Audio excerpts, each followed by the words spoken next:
নমস্কার বন্ধুরা, welcome to এসডিউনিক sports.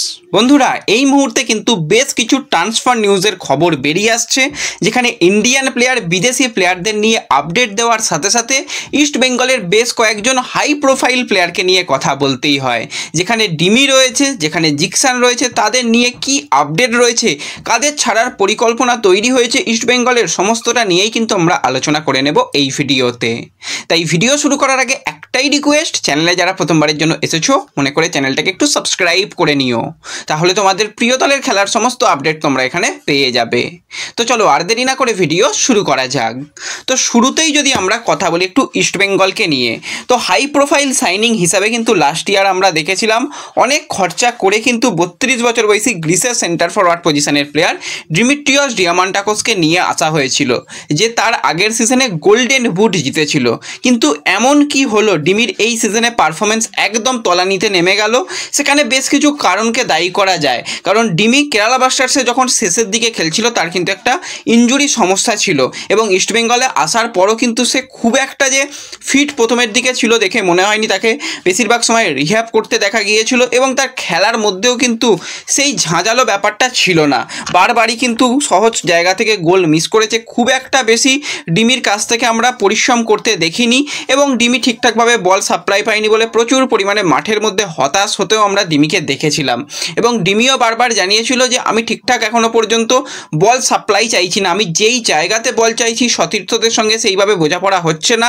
মাধি দালালের সঙ্গে বোঝাপড়া জমে উঠেছিল, সেই কারণেই কিন্তু এএফসি চ্যালেঞ্জ লিগে 5টা ম্যাচে 4টে গোল করে দিয়েছিল ডিমি। তো অবশ্যই ভালো জায়গায় বল ডিমিকে দেওয়া হলে সেখান থেকে গোল করতে পারবে। এবার একটা মাধি দালাল আর একটা অন্য প্লেয়ারের মধ্যে অনেক তফাৎ, সেটা আমরা বুঝতে পেরেছি। মাধি দালালের সঙ্গে যখন জুটিটা জমে উঠছিল সাউল মাধি এবং ডিমি, তখন কিন্তু যথেষ্ট ভালো ইস্টবেঙ্গলের আক্রমণ বিভাগকে লাগছিল। কিন্তু পরপর মাধি সিজন আউট হয়ে যাওয়া, সাউল দীর্ঘদিনের জন্য মাঠের বাইরে ছিটকে যাওয়ার কারণে কিন্তু ডিমি সেই পজিশনে বল ঠিকঠাক পায়নি এবং গোলও করতে পারেনি, এবং গোল যেরকম করতে পারেনি সেরকম হতাশার তার থেকে সবসময় বেরিয়ে এসেছে। সবসময় হাত পা ছোঁড়া, মাথা গরম করা, এবং ঠিকঠাকভাবে কিন্তু সেও নিজেকে মেলে ধরতে পারেনি। হ্যাঁ, কোনো প্লেয়ারের একটা সিজন খারাপ যেতেই পারে, তা বলে সে একদমই জঘন্য প্লেয়ার পাতে দেওয়ার নয় সেটা বলা যাবে না, কারণ রীতিমতন সে ইন্ডিয়ান ফুটবলে নিজের নামকে উজ্জ্বল করে তুলেছে। কেরালা ব্লাস্টার্সের প্রথম সিজনে 12-14টা গোল করে দিয়েছিল, কিছু অ্যাসিস্ট ছিল, সেকেন্ড সিজনে গোল্ডেন বুট জিতেছিল। এই সিজনে ইস্টবেঙ্গলের হয়ে বললাম না আহামরি পারফরমেন্স নয়, 28টা ম্যাচে 9টা গোল 3টে অ্যাসিস্ট। এবার হ্যাঁ, অনেক টাকা খরচা করে ডিমিকে নিয়ে আসা হয়েছিল কার্লেস কোয়াদ্রাতের পরামর্শ মেনে। এবার কার্লেস কোয়াদ্রাতের সিস্টেম আলাদা, অস্কার ব্রুজনের সিস্টেম আলাদা, কিন্তু সব প্লেয়ারকে যদি ছেড়ে দিয়ে একদম নতুন করে দল গঠন করা হয় সেটা কার্যত অসম্ভব। আর এইভাবে অন্তত দীর্ঘমেয়াদী পরিকল্পনায় গিয়ে দলকে সফলতা আনা যায় না। প্রতি বছরই টিম চেঞ্জ হবে, হয় না, কিছু প্লেয়ারদের রেখে দিতেই হবে। তো সেক্ষেত্রে ম্যানেজমেন্ট কিন্তু চাইছে যে আমরা ডিমিকে ছাড়তে গেলে আনুমানিক মোটামুটি 4 কোটি টাকা 5 কোটি টাকা খরচা হবে, তারপর আবার নতুন বিদেশি আনতে গেলে সেই টাকা খরচা হবে। অত টাকা খরচা না করে ডিমিকে রেখে দেওয়া হোক, এবং ডিমির যদি ঠিকঠাকভাবে বল সাপ্লাই দেওয়া যাবে সেরকম কিছু প্লেয়ার নিয়ে আসা হোক, যাতে ডিমি অবশ্যই গোলের কাছাকাছি যেতে পারে, অনেক বেশি চান্স ক্রিয়েট করতে পারে এবং গোল করতে পারে। একটা সিজনেরই ব্যাপার, একটা সিজনে অনেক কিছু পরিবর্তন হতেও আমরা দেখেছি। বেশ কিছু প্লেয়ার যারা একদম অফ সিজনে চলে গিয়েছিল তারপর থেকে তারা অনেক কামব্যাক করতেও দেখেছি। তো সেই কারণে ডিমিকে নিয়ে এক্ষুনি কোনো রকম সিদ্ধান্ত নেওয়া নয়, ডিমিকে নিয়ে কিন্তু কিছুটা হলেও ধীরে চলো নীতি গ্রহণ করা হয়েছে। শেষ পর্যন্ত অপেক্ষা করা হবে, যদি কিছুটা এদিক ওদিক করা যায় তাহলে ডিমিকে ছাড়া হতে পারে, তা না হলে ছাড়ার চান্স অনেকটাই কম আজকের দিনে দাঁড়িয়ে। এবং ডিমিও কিন্তু পরের সিজনে আরও বেশি শক্তিশালী হওয়ার জন্য রীতিমতন প্র্যাকটিস রিহ্যাব সে শুরু করে দিয়েছে। নিজস্ব সোশ্যাল মিডিয়াতে কিন্তু ডিমি এবার বড় বার্তা দিয়েছে, সে কিন্তু তার প্রস্তুতি পর্ব শুরু করে দিল। এবং তোমরা সকলেই জানো খুব বেশি দিন নেই নেক্সট সিজন শুরু হতে, কারণ সিজনের প্রথম দিকেই কিন্তু ডুরান্ড কাপ রয়েছে, সেটা জুলাই মাসের মাঝপথে শুরু হবে। তো সেক্ষেত্রে জুন মাসের মাঝপথ বা জুন মাসের একদম শেষের দিকে এসেই কিন্তু আমাদের দেশে বলতে গেলে ইস্টবেঙ্গল শিবির প্র্যাকটিস শুরু করে দেবে ইন্ডিয়াতে, সমস্ত প্লেয়াররা এসে যাবে। তো সেক্ষেত্রে হাতে অল্প দিন, মোটামুটি 1 মাস সময় রয়েছে। হ্যাঁ, প্লেয়াররা অফ সিজনে রয়েছে, কিন্তু অফ সিজনে যে যার মতন ঘুরে শরীর ভারিয়ে নেবো, মানে একটা শরীরের ওপর যত্ন নেবো না, সেটা না করে ডিমি কিন্তু একদম পরিকল্পনা মাফিক শুরু করে দিয়েছে তার অনুশীলন।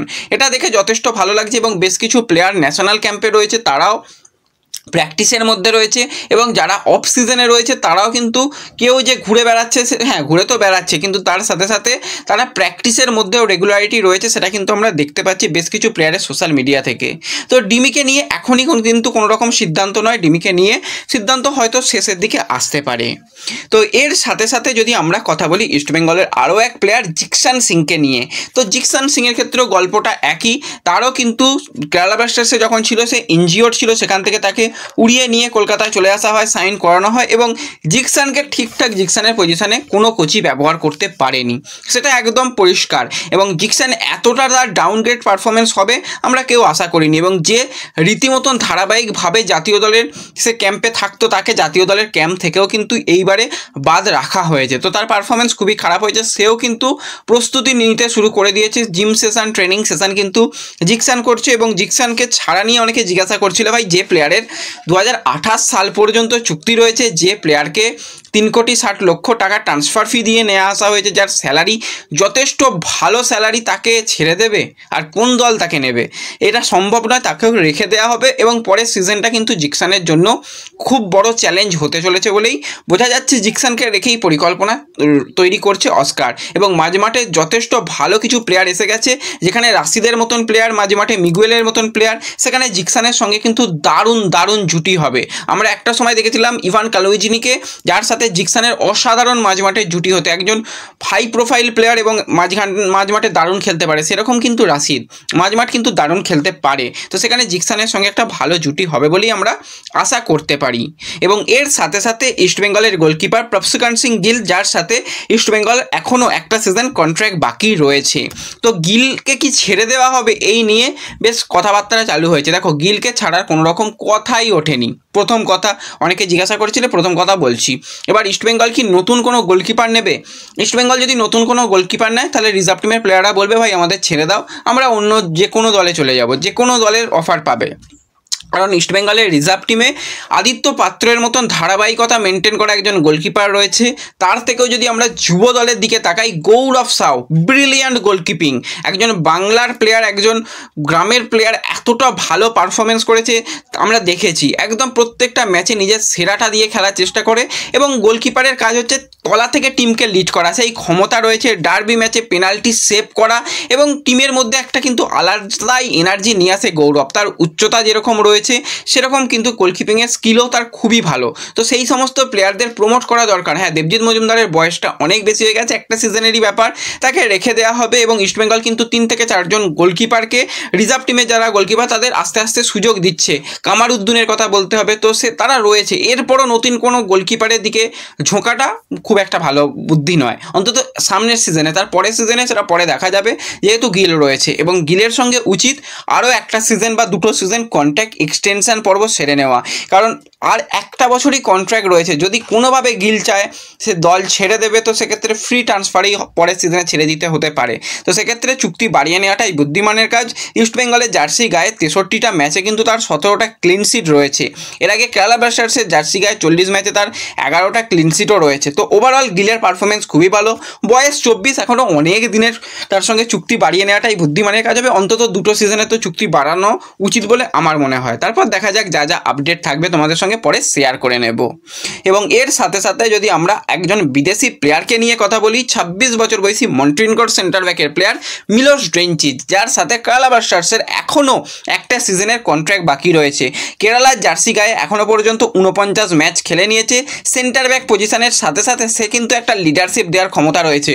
বেশ কিছু ম্যাচে কেরালা ব্লাস্টার্সের কিন্তু অ্যাজ এ ক্যাপ্টেন হিসাবেও মিলোস খেলেছে। এবার মিলোসের সাথে কেরালা ব্লাস্টার্স কন্টিনিউ করবে না বলেই শোনা যাচ্ছে, তাদের কোচের পছন্দ নয়, পরিষ্কার কথা। তো সেই কারণেই তার সাথে কন্ট্রাক্ট টার্মিনেট করতে চলেছে, এবং বেশ কিছু ক্লাবের অফার কিন্তু রীতিমতন মিলোসের কাছে এসেছে বলেই শোনা যাচ্ছে। তো ওভারঅল মিলোসের জন্য খুবই ভালো অপশান হবে, সে বাছাই করে নিতে পারবে। এবার কেরালা যদি বুদ্ধি খাটিয়ে নেয় যে না আমরা হ্যান্ডশেক করছি না তার সাথে রেখে দিচ্ছে, এবং শেষ পর্যন্ত দেখি কী কী অফার আছে, যদি কোনো রকম ট্রান্সফার ফি পাওয়া যায়। আর কেরালা ট্রান্সফার ফি পেতে তো খুবই ভালোবাসে। তো দেখা যাক, এটাও কিন্তু ওপেন রয়েছে, কিন্তু মিলোসের সঙ্গে কন্ট্রাক্ট টার্মিনেট হওয়ার সম্ভাবনাই অনেক অংশ বেশি বলে শোনা যাচ্ছে। এবং এর সাথে সাথে আমরা একজন ভারতীয় প্লেয়ারকে নিয়ে কথা বলবো, নিখিল প্রভু। তাকে নিয়ে কি আপডেট অনেকেই জানতে চেয়েছিল, সে কি দল ছাড়বে না? দেখো, পাঞ্জাব এফসি তাকে কিন্তু সেল করবে না এরকম কোনো ব্যাপার নয়, তারাও চুক্তি দিয়ে রেখেছে, কিন্তু চুক্তিতে যেহেতু নিখিল সাইন করেনি তো সেক্ষেত্রে ভালো ট্রান্সফার ফি পেলে ছেড়ে দেওয়ার সম্ভাবনা রয়েছে। বেশ কিছু অফার কিন্তু রীতিমতন পাঞ্জাবের কাছে আসছে, কিন্তু তাদের যেটা ট্রান্সফার ফি ডিম্যান্ড তার কাছাকাছি এখনও কোনো ক্লাব রিচ করতে পারেনি। যদি সেই ক্লাব রিচ করে যায় এবং নিখিলও যদি সেই ক্লাবে যেতে আগ্রহী থাকে তাহলে সম্ভাবনা রয়েছে, কিন্তু সেটার জন্য এখনও বেশ কিছুটা সময় লাগবে। একদম শেষ মুহূর্ত পর্যন্ত এইটা কিন্তু লড়াইটা চলবে। তো দেখা যাক আরও কতদিন সময় লাগে, সেই দিকে অবশ্যই নজর থাকবে। তো ব্যাস এই ভিডিওতে এই কয়েকটাই আপডেট শেয়ার করার ছিল তোমাদের সঙ্গে। ভিডিও ভালো লাগলে লাইক শেয়ার করে দিও, চ্যানেলে প্রথমবারের জন্য এলে চ্যানেল সাবস্ক্রাইব করে নিও। তো দেখা হবে পরবর্তী ভিডিওতে, ধন্যবাদ।